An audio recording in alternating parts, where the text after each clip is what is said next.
his or her profile.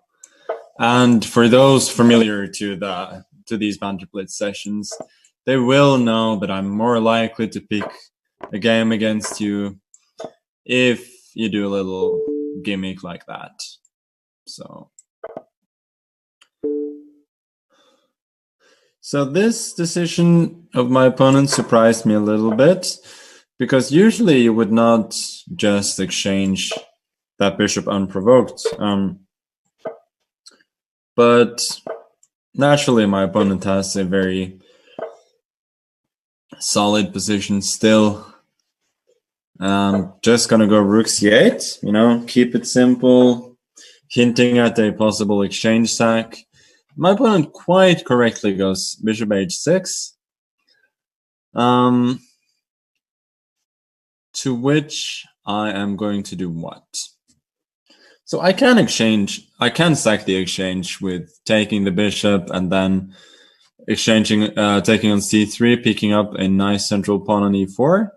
But I feel like that's a little bit soft. So instead, I'm gonna exchange, and I'm not gonna take on c3, but I'm gonna take on. Now I'm gonna play queen b6, attacking b2 and also d4. And I'm claiming here that my opponent's queen is more sort of offside than in a dangerous position for my king. And I'm assuming my opponent's going to play knight b3 here in order to defend everything, which he has done. And I'm going to go rook c4, attacking e4, and also activating the rook, preparing a doubling of the rooks. Also called a multi-purpose move. Multi-purpose moves are usually quite good. I was hoping he was going to go rook fe1, then I would have had queen f2, king f2, knight g4, and winning the pawn with a nice little combination. Queen f4 looks inherently suspicious, I would say, because my opponent is allowing some potential pins against the queen. Question is, how can I make use of that? So I can go d5. Then I think queen e5 is going to happen. Then I got d4, knight e2. You know what? That's hard to say, but intuitively it looks quite good for me. So I'm just going to go for it. If my opponent protects the pawn with, let's say, f3, I think I'm anyway going to push d4. Although just improving the pawn structure looks fairly attractive as well.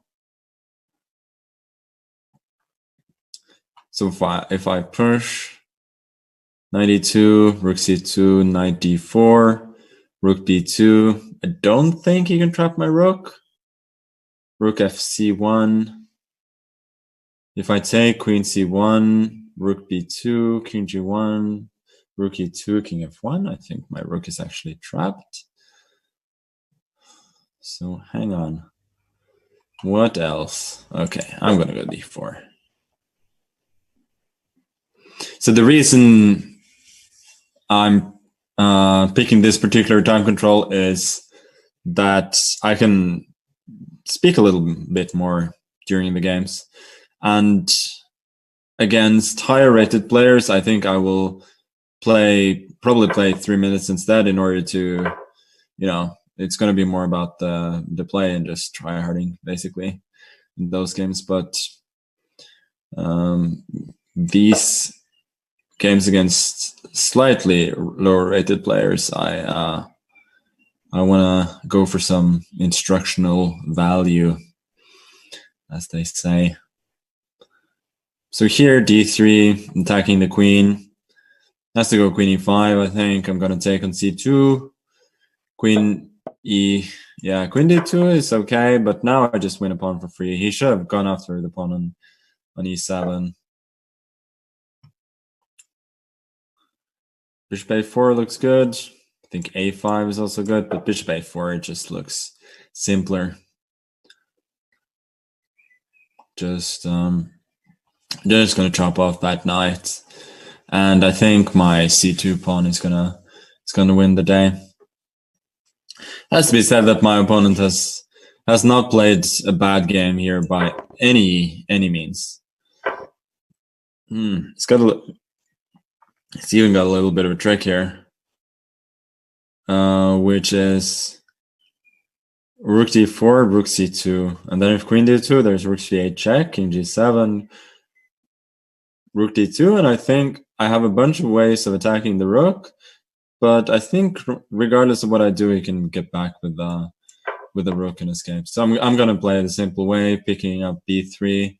I'm gonna pick up b2 probably later on, and that's gonna be 3 connected pass pawns with very little counterplay.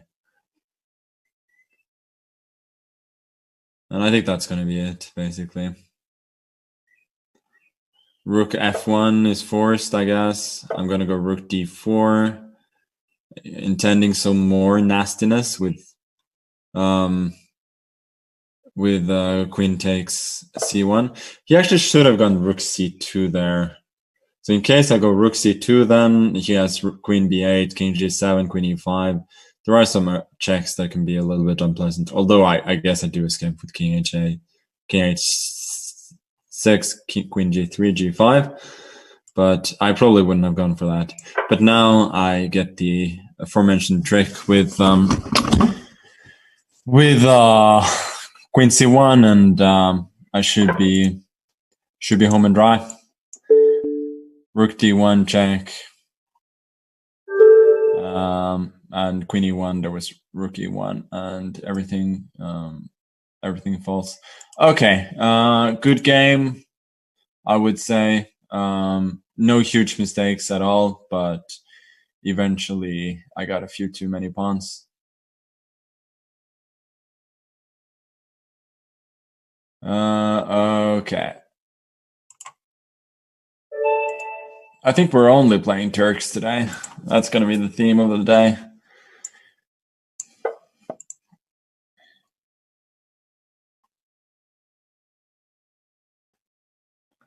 Mahmoud Donal, the Turkish Donald Trump.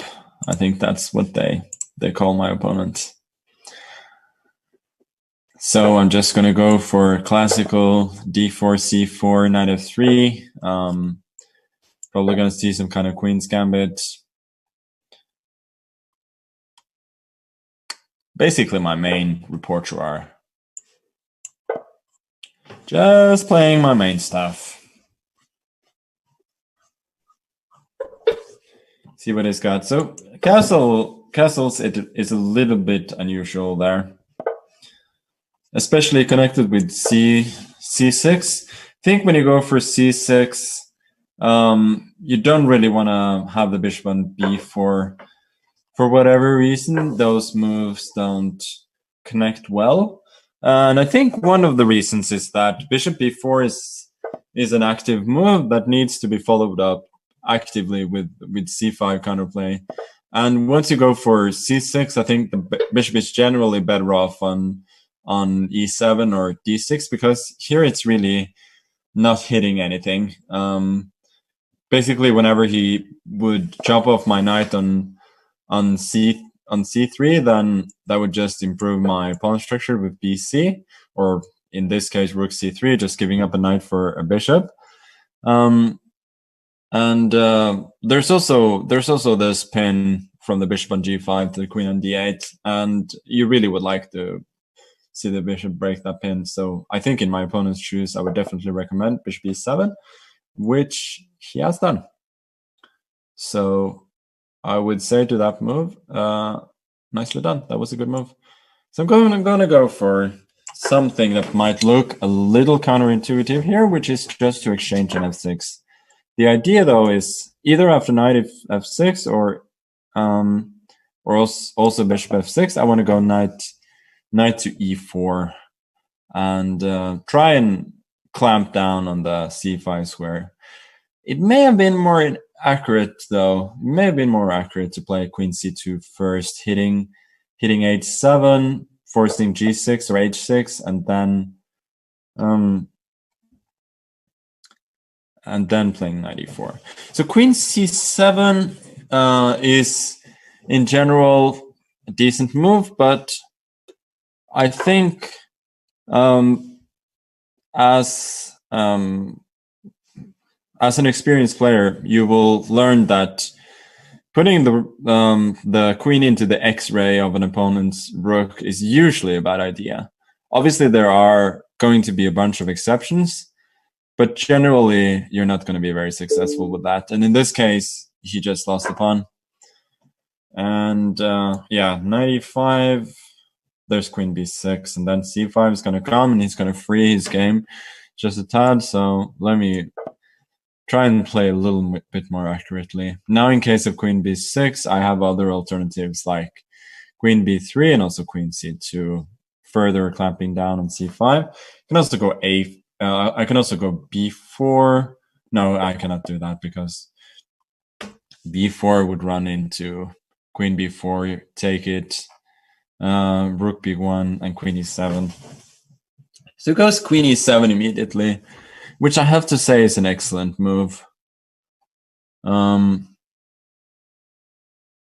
it's a really good move. Intending c5, and in case of c5, he would still be a pawn down, but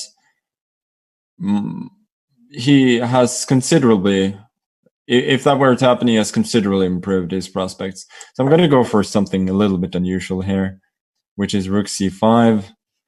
And in case of knight e4, knight d7, I'm just going to go rook a5, attack that pawn, and hopefully gain some time. And for me, it's all about clamping down on c6.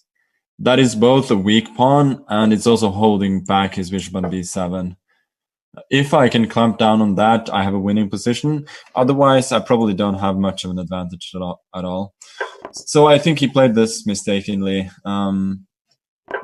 He went for bishop a6, and now c6 is just hanging. And although it is said that by losing one of your weak pawns, you always get some activity for your pieces, I think in this case the activity is going to be quite short-lived. Queen a4, and I'm asking him really, where is he going to put his bishop? On d3, it's going to be hit by knight e5. If bishop b7, there would have been a queen a7 with a pin. So it really was a question to which there was no good answer. Okay, let me just go bishop f3. Knight c6 is coming next, trying to win the pawn on a7. And it's looking fairly grim for my opponent here.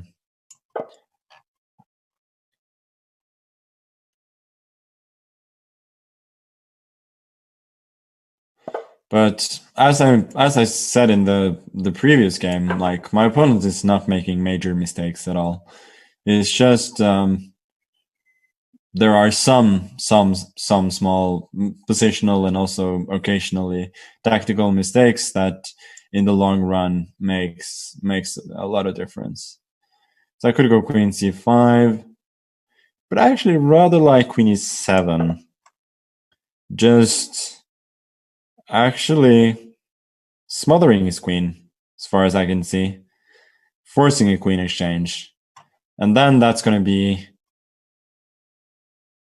3 pawns up, 2 of them passed, 2 of them connected passers. I'm going to take, I should have gone king h7, but it doesn't really matter much. Now rook c8 next is the threat. Just forcing off more pieces from the board, and you know, when you're a lot of material up, just thinning the field. It's a good idea. Just thinning the field and win with as little effort as possible, right? That's what you want to do. So the pawns go marching on. Knight d6. Let me just calculate. King f8. b5, king e7. I can go for the pawn ending with b6, but is that really instructive though? You know what? I'm gonna bring more people to the party. Just support my knight on d6 and then push the pawns. I could take on f7, but where would the instructional value be in that, huh? Now, yeah, I don't know why he sacked the knight there, but it doesn't matter. Doesn't matter in the slightest.